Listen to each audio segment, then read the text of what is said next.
Para quem usou um computador lá no comecinho dos anos 2000, o som de inicialização e aquele visual azul e verde são inconfundíveis. O Windows XP não foi só um sistema operacional, sabe? Foi o pano de fundo digital de uma geração inteira. Mas o mais doido é que, mais de uma década depois do seu fim oficial, ele simplesmente se recusa a desaparecer. E essa imagem aí, chamada Bliss, é bem provável que seja a fotografia mais vista em toda a história da humanidade. Ela foi tirada em 1996 e virou o rosto de uma era tecnológica, sabe? Prometendo otimismo, simplicidade, novas possibilidades. Ela basicamente definiu a estética de uma década inteira. O que nos leva à pergunta centrão aqui. Com todos os riscos de segurança e as incompatibilidades, por que um número surpreendente de pessoas e sistemas ainda dependem do Windows XP em pleno 2025? Bom, é exatamente essa questão que a gente vai desvendar agora. Para a gente entender por que ele persiste, primeiro a gente precisa entender por que ele foi tão importante. O XP não foi só mais uma atualização, foi uma verdadeira revolução cultural na computação pessoal. A história do XP é impressionante. Lançado em 2001, ele dominou o mercado por muitos anos. E mesmo depois que a Microsoft oficialmente encerrou o suporte em 2014, uma comunidade global super dedicada continua fazendo ele funcionar. O grande pulo do gato do XP foi técnico. Antes dele, a Microsoft tinha duas linhas de Windows, uma para empresas, super estável, baseada no NT, e outra para o consumidor, bem estável como o Windows Me. O XP simplesmente uniu o melhor dos dois mundos, a estabilidade de empresa com um design amigável e, com isso, praticamente acabou com as temidas telas azuis da morte para o usuário comum. Mas toda era tem um fim, e para o Windows XP, a Microsoft marcou uma data definitiva no calendário. Foi aí que começou o conflito central que define a existência do sistema até hoje. Essa é a data oficial de fim de vida do Windows XP. A partir desse dia, a Microsoft parou de dar qualquer tipo de suporte oficial, incluindo as atualizações de segurança mais importantes. E o que é que isso significa na prática? Bom, significa que qualquer nova falha de segurança que for descoberta não vai ser corrigida. Ponto final. O sistema vira uma porta aberta para ameaças. Programas modernos começam a não funcionar mais e hardwares novos simplesmente não são reconhecidos.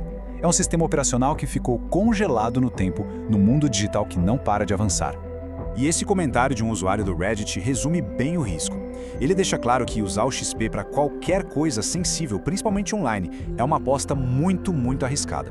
A falta de correções de segurança faz dele um alvo fácil demais.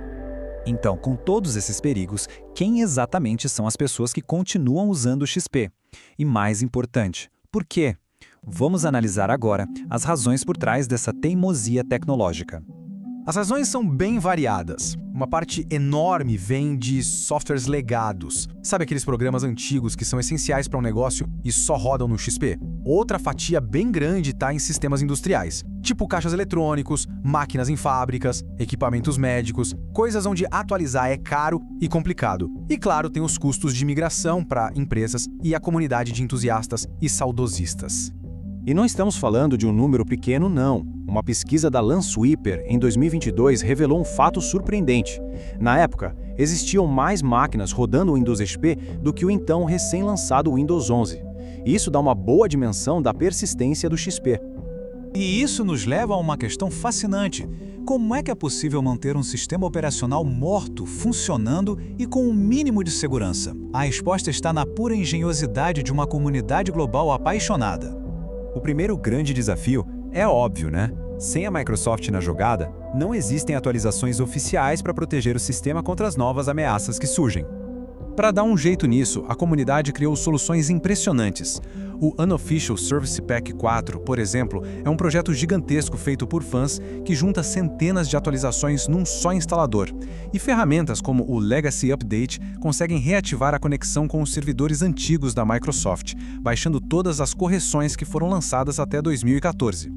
O segundo obstáculo é a internet. O navegador padrão do XP, o Internet Explorer 8, hoje em dia é uma peça de museu. Ele simplesmente não consegue carregar a maioria dos sites modernos. E a solução, mais uma vez, vem da comunidade. Navegadores como o Superminion, que é basicamente uma versão moderna do Chrome adaptada para o XP, permitem o acesso a sites e serviços de hoje. A A empolgação nesse comentário do Reddit sobre conseguir usar o Discord mostra o impacto que uma ferramenta dessas tem. O terceiro desafio é para aquelas pessoas que não podem abandonar o XP. Empresas e indústrias que dependem de softwares antigos que, por algum motivo, simplesmente não rodam em sistemas operacionais mais novos. A solução para isso é a virtualização. De um jeito simples, é como ter um computador dentro de um computador. Em uma máquina moderna e segura, você cria um ambiente virtual que roda o Windows XP. Isso permite que o software antigo funcione perfeitamente, mas totalmente isolado do resto do sistema. Essa imagem aqui demonstra o conceito perfeitamente. O que a gente vê é a área de trabalho clássica do Windows XP rodando dentro de uma janela em um sistema operacional moderno. É a maneira mais segura e prática de manter programas essenciais e incompatíveis em funcionamento. Então, qual é o lugar do Windows XP hoje? É uma relíquia perigosa ou uma ferramenta que ainda tem utilidade? Vamos ao veredito. Olha, o veredito é bem claro. Como sistema operacional principal, para as tarefas do dia a dia, o Windows XP é uma péssima ideia. Os riscos de segurança são imensos. Agora, para nichos bem específicos, tipo um projeto de hobby para rodar jogos antigos ou para operar um equipamento legado, aí sim, ele ainda tem o seu valor, tudo graças à dedicação da sua comunidade. Essa persistência toda talvez toque em algo mais profundo. Como um youtuber, o Rafael Joko, citou, talvez o esforço para manter o XP vivo não seja só sobre a funcionalidade, mas sobre o desafio em si, aquela busca por reviver e dominar uma tecnologia do passado. E isso tudo nos deixa com uma pergunta final. Manter vivo um sistema operacional obsoleto como o Windows XP é uma teimosia perigosa que coloca dados em risco? Ou é um testemunho da criatividade e da paixão humana, uma recusa em deixar que uma peça tão icônica da história da tecnologia simplesmente desapareça? A resposta, provavelmente, está em algum lugar aí no meio.